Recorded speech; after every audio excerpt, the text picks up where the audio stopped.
तो आखिरकार Donald Trump ने कर ही दिया सरेंडर। मैं सरेंडर शब्द का इस्तेमाल क्यों कर रहा हूं, इस वीडियो के आखिर तक आपको पता लग जाएगा। तेवर तो दिखाए गए और इस पूरे डील के दौरान जहां बैठकर साइन किए गए, जिस स्तर पर साइन किए गए, और तो और जल्दबाजी में जो साइन किए गए, क्योंकि तारीख 19 तय थी, 19 जून को ये साइन होने हैं, लेकिन फौरन ही पहले अमेरिका फिर ईरान की तरफ से इस एमओयू पर साइन किए गए हैं। और तो और खास बात ये जिनेवा में नहीं हुए। और इन सब के बीच अब क्यों कह रहे हैं डोनाल्ड ट्रंप कि ईरान को पूरा हक है कि वो मिसाइल कार्यक्रम जारी रखे। यह वो एक शर्त थी जिस पर अमेरिका पिछले 1-1.5 महीने से मशक्कत कर रहा था कि ईरान को लेकर आए। ईरान पर हमले भी इसी एवज में हो रहे थे कि जिसके जरिए ईरान टूटे और कहे कि चलिए आपकी डील आपकी शर्तों पर करें, लेकिन ऐसा हुआ नहीं। ये सारी शर्तें ज्यादातर अमेरिका पर ईरान ने थोपी है। और खास बात इसमें यह है कि कल तक जिस 300 बिलियन डॉलर देने से इनकार कर रहा था अमेरिका, अब उस पर हामी भर दी है। और जैसे ये डील साइन हुई उसके फौरन बाद ईरान ने एक और बड़ा धमाका कर दिया। धमाका जिससे खास तौर पर यह मिडिल ईस्ट और आसपास का इलाका थर्रा उठा है। तो क्या किया ईरान ने वो भी दिखाऊंगा। नमस्कार, मैं हूं प्राजवल गौतम और आप देख रहे हैं न्यूज सर्किल।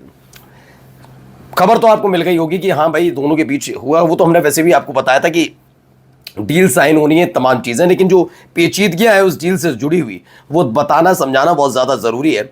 तो सबसे पहले तो ये वीडियो आप गौर से देखिए। वीडियो क्या है, देखिए video.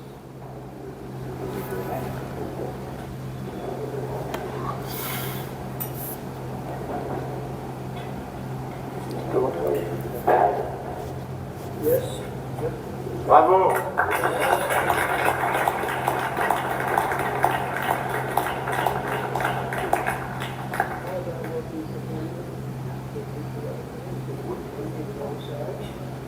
Good job. Great job. Bravo.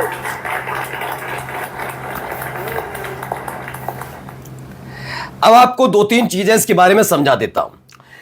यह तय हो चुका था कि 19 तारीख को, 19 जून को ये पूरी की पूरी डील होनी है, साइन होने। डील तो पहले ही तय हुए थे, एमओयू था तैयार। वो 19 तारीख को होने। 4 दिन का वक्त ईरान ने खास तौर पर अमेरिका को दिया था कि सबसे पहले वो तो जिस तरह से उसने नाकाबंदी करी वो हटाए, उसने वो हटा ली। आसपास के इलाके में जो अपनी सेना तैनात करके धीरे धीरे उसे कम किया जाए वो कर रहा है। खास तौर पर इजराइल को समझाई कि हमले करना बंद करे लेबनान पर, उस पर बात हो रही है। यह कह दिया गया था कि जो नुकसान ईरान पर हमला कर किया है अमेरिका और इजराइल ने, उसकी भरपाई करे, उस पर तैयार हो गए। ये तमाम चीजें थी और ये 19 तारीख को तय होनी थी। फिर बता रहा हूं 19 जून को, अभी 19 जून को तय नहीं हुआ और ये जिनेवा में होना था। कहां? जिनेवा में। लेकिन ट्रंप ने फौरी तौर पर इसे साइन किया। जिनेवा में जहां पर यह साइन होना था वहां पर इमैनुअल मैक्रों की कोई मौजूदगी नहीं होनी थी, लेकिन यहां इमैनुअल मैक्रों नजर आते हैं फ्रांस में। और फ्रांस में ये कर दी साइन। जल्दी कितनी थी अब आप समझिए। वर्साय पैलेस में ट्रंप ने ईरान समझौते पर हस्ताक्षर किए। राष्ट्रपति डोनाल्ड ट्रंप ने फ्रांस के ऐतिहासिक पैलेस ऑफ वर्साय में ईरान के साथ समझौते पर हस्ताक्षर किए। यह हस्ताक्षर फ्रांसीसी राष्ट्रपति इमैनुअल मैक्रों द्वारा आयोजित रात्रि भोज के दौरान हुआ। इस समझौते पर ईरान के राष्ट्रपति हस्ताक्षर कर चुके हैं, जिसके बाद ट्रंप ने किया और इस तरह जिनेवा में डील साइन के पहले ही औपचारिकताएं पूरी कर ली गई, जिसकी पुष्टि ट्रंप ने की है। यानी कुल मिलाकर ये सब कुछ होता हुआ नजर आया। देखिए वो तस्वीर में आपको दिखा देता हूं। इसमें आपको पेजेश्कियान साहब यानी कि ईरान के राष्ट्रपति नजर आएंगे। दूसरी जो निचली वाली तस्वीर है उसमें देखिएगा, एक तरफ साइन जो ब्लू वाले दिख रहे हैं वो पेजेश्कियान साहब के हैं। ब्लैक कलर से जो साइन किया है ये डोनाल्ड ट्रंप का साइन है। तो दोनों के साइन फिलहाल इसकी क्या क्या है बातें मैं बताता चलूंगा।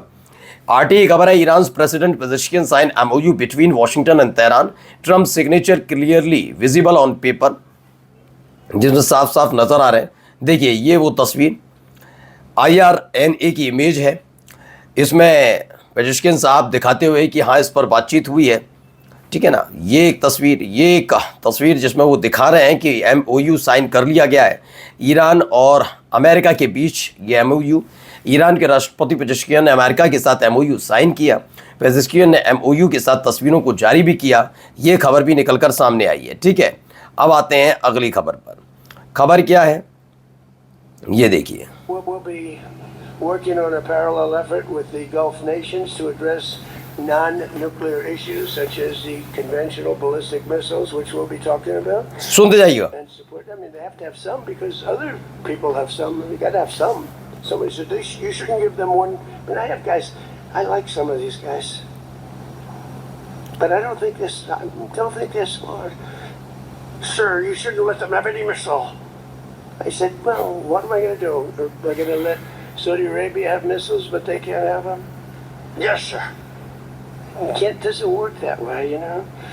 It doesn't work that way. And missiles aren't the problem. Missiles are, they hurt a little, okay.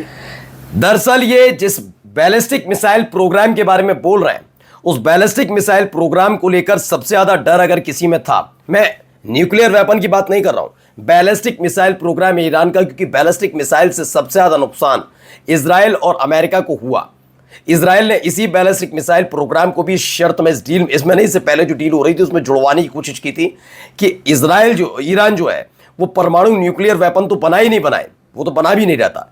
Ballistic missile programme जो है उसे भी रोक दे, क्योंकि उसकी तादाद, उसकी जो रेंज है, मारक क्षमता, वो लगातार बढ़ती जा रही है और घातक होते जा रहा है उसके बैलिस्टिक मिसाइल। अमेरिका ये जानता है कि इस पूरे संघर्ष में वो घिरा, ईरान कोई अटैक अमेरिका पे नहीं करने जा रहा था। हाँ, इजराइल पर हो सकता था, इजराइल पर होगा भी आगे, कुछ पता नहीं कंफर्म, लेकिन उसकी वजह से, एक बैलिस्टिक मिसाइल प्रोग्राम की वजह से ये पूरी डील फंसनी नहीं चाहिए, क्योंकि ये खतरा अमेरिका के लिए नहीं है बैलिस्टिक मिसाइल, ये खतरा खास तौर पर इजराइल के लिए है। इसीलिए अब वो कल तक यही डोनाल्ड ट्रंप बैलिस्टिक मिसाइल पर अटके हुए थे कि बैलिस्टिक मिसाइल प्रोग्राम रद्द करना पड़ेगा। ये युद्ध के फौरन बाद की कहानी, अब मना कर दिया कि अब जो है ठीक है। क्या कह रहे हैं? ईरान डील साइन के ठीक पहले G7 में ट्रंप ने ईरान के मिसाइल कार्यक्रम पर बड़ा बयान दिया।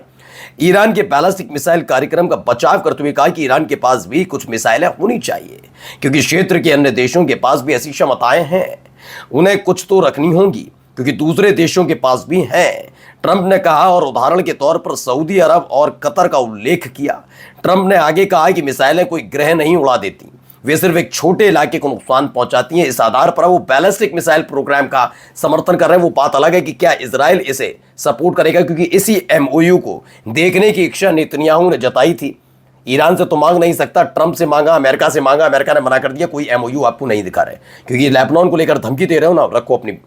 अब देखिए, यूएस और एलाइज यानी अमेरिका और उसके जो साथी हैं, खासतौर पर साथी का मतलब यहाँ पर अरब देशों से किया जा रहा है, जहाँ पर मिलिट्री बेस कैंप बने हुए हैं अमेरिका की, और उसी मिलिट्री बेस कैंप का इस्तेमाल ईरान पर हुए हमले के लिए किया था अमेरिका ने, उनके लिए है। To make plan for $3 billion Iran reconstruction fund. America के ईरान के पुनर्निर्माण कार्यक्रम के लिए $300 बिलियन न केवल अमेरिका बल्कि अमेरिका के सहयोगी देश भी देंगे। और जाते जाते जरा सुनिए क्या कहा जा रहा है इनकी तरकारी फाफ से, क्या कहना